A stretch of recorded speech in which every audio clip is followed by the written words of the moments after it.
Every Monday morning, students at Lincoln High in Chicago rushed to claim the best seats before class started. But for almost 3 weeks, one desk stayed empty. Nobody wanted to sit next to 16-year-old Jamal Brooks. It wasn't because he was loud. It wasn't because he caused trouble. It was because one fake social media post had convinced the entire school that Jamal was dangerous.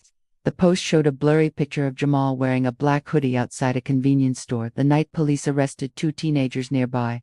The caption simply said, "He was one of them." Nobody checked if it was true. By lunchtime, the picture had spread through the whole school. Parents started calling the principal. Students whispered whenever Jamal walked past. Teachers suddenly watched him more closely than everyone else. Even his basketball coach quietly removed him from the starting lineup until everything settled down. Jamal kept saying the same sentence, "I wasn't even there." Nobody believed him.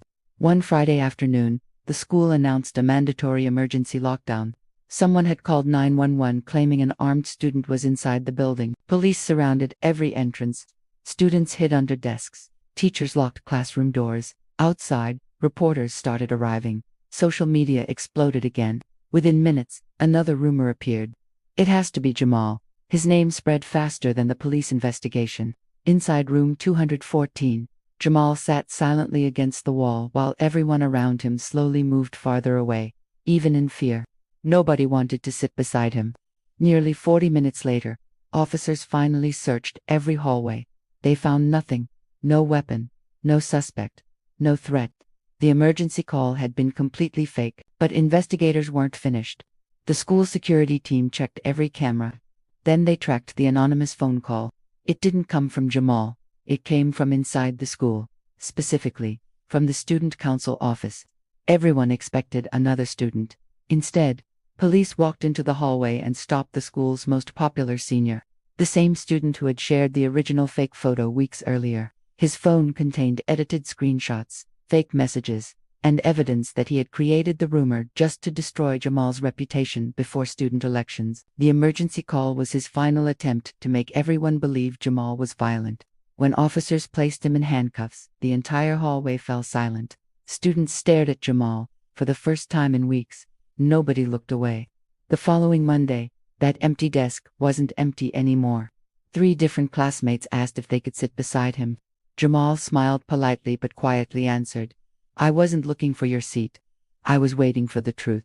The classroom became completely silent. Sometimes, racism doesn't begin with hate.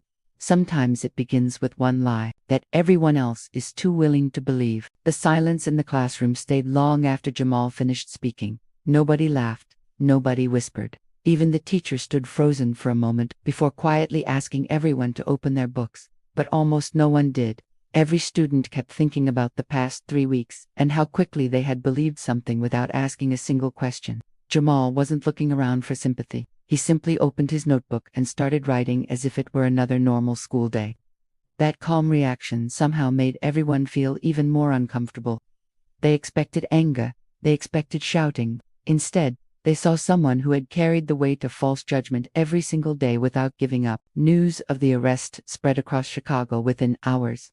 Local television stations reported that the anonymous emergency call had been traced back to a student who admitted planning the entire situation.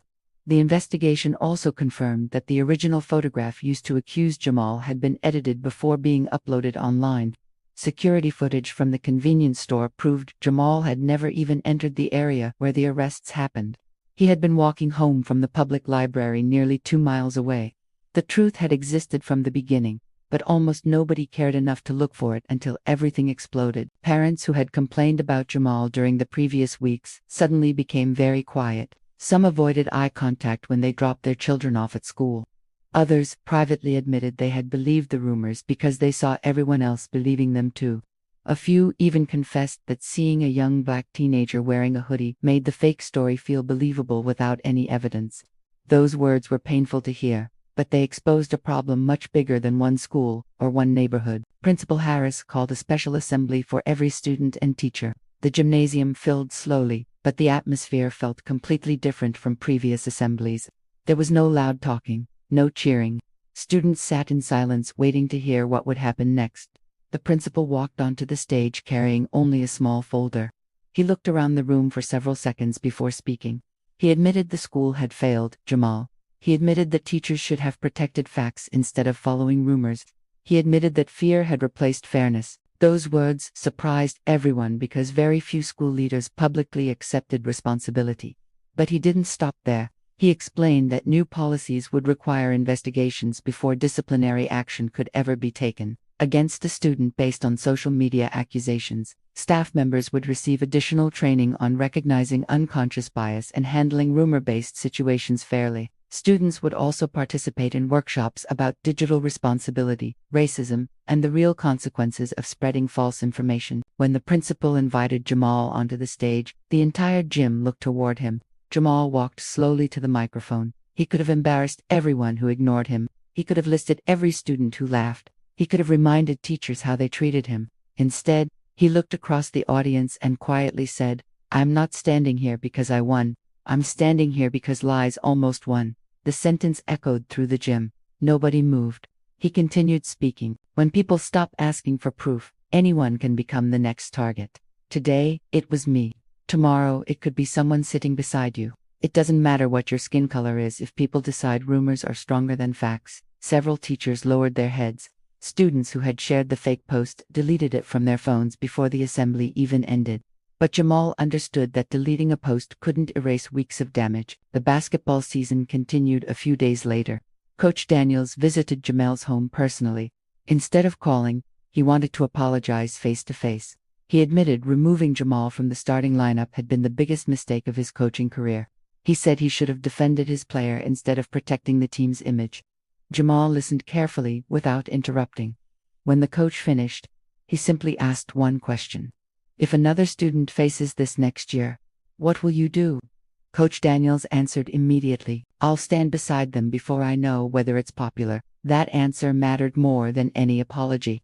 Jamal returned to practice, but something had changed inside the gym. Players who barely spoke to him before now wanted to pass him the ball, joke around, and act friendly. Jamal accepted their kindness, but he also recognized something important. Some people were genuinely sorry. Others simply didn't want to look guilty now that the truth was public. Learning the difference became one of the hardest lessons of his life. A week later, one unexpected visitor knocked on the Brooks family's front door. It was Ethan's mother. Ethan had been the student who first shared the edited photo online. She looked exhausted. Her eyes were swollen from crying. She apologized to Jamal and his parents, explaining that her son had confessed everything after the police searched his phone. He admitted creating fake screenshots because he believed scaring students would help him win the upcoming student council election. He never imagined the rumors would spread across the city or trigger a fake emergency call that brought dozens of police officers to the school. Jamal's mother listened quietly before saying something that surprised everyone. "We hope your son learns from this. Because if he doesn't, another family will suffer the same way ours did." There was no shouting, no insults, only honesty. As Ethan's mother walked back to her car, she thanked them through tears. Several weeks later, students in Jamal's history class received an assignment about famous moments in American civil rights history. The teacher divided everyone into groups. Without hesitation, several classmates asked Jamal to join them. Months earlier, nobody wanted to sit beside him. Now they wanted him to lead the discussion. Jamal smiled politely, but chose a different group instead. Not because he was angry, because he wanted people to understand that forgiveness didn't erase consequences overnight. Trust takes much longer to rebuild than reputation takes to destroy. The class presentation became one of the most memorable projects of the year.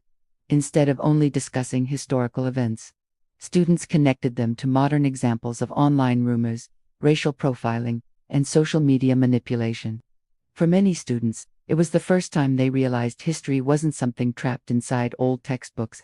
It was still happening around them in different forms every day. Near the end of the school year, Lincoln High announced a new student award called the Truth Before Judgment Award. It would recognize students who showed fairness, integrity, and the courage to stand for facts, even when public opinion moved in another direction. The first recipient was Jamal Brooks. When his name was announced during graduation week, the applause lasted nearly a full minute. Parents stood first, teachers followed. Then every student rose to their feet. Jamal walked onto the stage holding back tears. This applause felt completely different from the forced silence weeks earlier. It wasn't celebrating perfection, it was celebrating resilience. As he accepted the award, he looked toward the audience and gave one final message. Your reputation can be stolen in 1 minute. Your truth may take months to return. That's why protecting someone before the facts are known isn't kindness, it's justice. The audience remained standing long after he left the stage. Many students later admitted they would remember that sentence far longer than anything written in their textbooks. Years later, whenever former students talked about Lincoln High, they rarely mentioned basketball championships or graduation ceremonies first. They remembered the empty desk, because it reminded them how easily fear can isolate an innocent person, and how powerful the truth becomes when even one person refuses to stop believing in it. Graduation ended, families returned home, and summer slowly erased the noise that had once filled the hallways. But one thing never disappeared. The empty desk stayed exactly where it had always been. The school decided not to replace it or move it. Instead, a small brass plaque was quietly attached to the corner of the desk. It didn't mention rumors. It didn't mention police. It didn't even mention Jamal's name. It simply read, "Before you judge, make sure you know the truth." Every new school year, freshmen would ask why that desk looked different. Teachers would pause for a moment before telling the story not as a scandal, but as a lesson. Students who had never met Jamal would sit silently, realizing how quickly a single lie could change someone's life. Years later, Jamal returned to Lincoln High as a guest speaker. He walked through the same hallway where whispers once followed every step he took. This time, students greeted him with smiles instead of suspicion. He entered the classroom where his desk had once stood alone. Without saying a word, he gently placed his hand on it. A young student asked, "After everything they did to you, do you hate this school?" Jamal smiled softly. "No," he replied. "If I hated this place, the lie would have won twice. This school gave me pain, but it also taught hundreds of people what justice really means." The room fell completely silent. As Jamal walked out of the building, he looked back one final time. The hallway was full of students from every background, laughing, talking, and walking together. No one was sitting alone. No one was being judged by a rumor. No one was carrying the weight that he once carried by himself. Sometimes the greatest victory isn't proving that you were innocent. Sometimes the greatest victory is making sure that the next innocent person never has to fight the same battle. And that is how one empty desk became the loudest voice in an entire school.